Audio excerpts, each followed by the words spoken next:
This video is prepared as a part of EECE 475 or 474. In the project, my responsibility was to identify the target and detect the direction. So I came up with the solution which I believe is the most reliable and robust under the circumstances we're given. It was IR. First, we used a simple way to find the direction.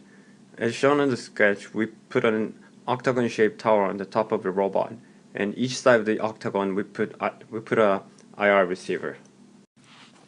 Now, let's see how we can identify specific IR signal.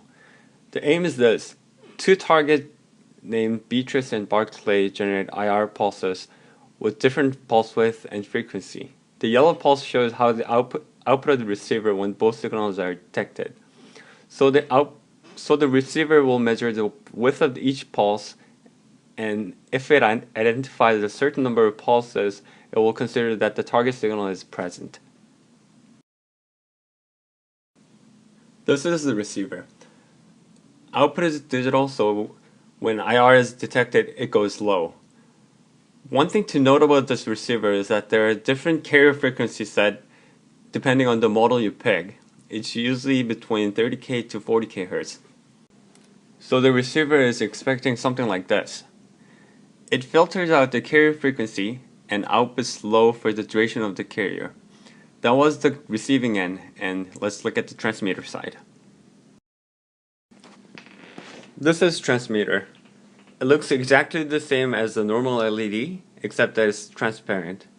And when you allow the current through it, the voltage drop across the LED is approximately 1.7 volts, whereas the normal LED is 0.7 volts. Use this number to do the current and power calculation. Try not to burn the LED, but at the same time, make sure you transmit enough power to reach to the receiver.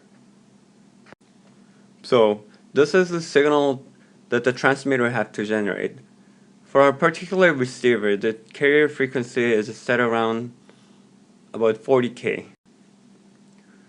The simplest way to generate such a signal is to use two 555 timers. Here's the schematic that I used. The first 555 timer is configured as astable oscillator, and its output is connected to the reset of the second stage. The second stage is also configured as astable oscillator, and it's used to generate carrier frequency. Because the first oscillator is connected to the reset, the second oscillator generates carrier only when the first one is high. But there was a small problem. The duty cycle of astable oscillator is always over 50%.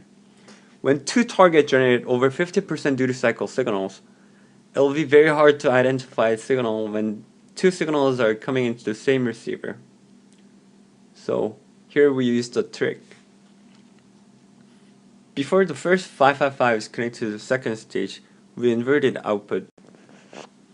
In the schematic, I used the NAND gate to invert the signal. Before I wrap up, I have some general tips. First, LED type IR transmitter is very directional, so the LED has to be aligned properly with the receiver. But if the direction is not important, you can increase the power and have the signal bouncing everywhere. Number 2. Some types of ICs do not provide enough current to drive multiple LEDs. So if you're driving many LEDs, check out the current spec of the IC that drives the LED.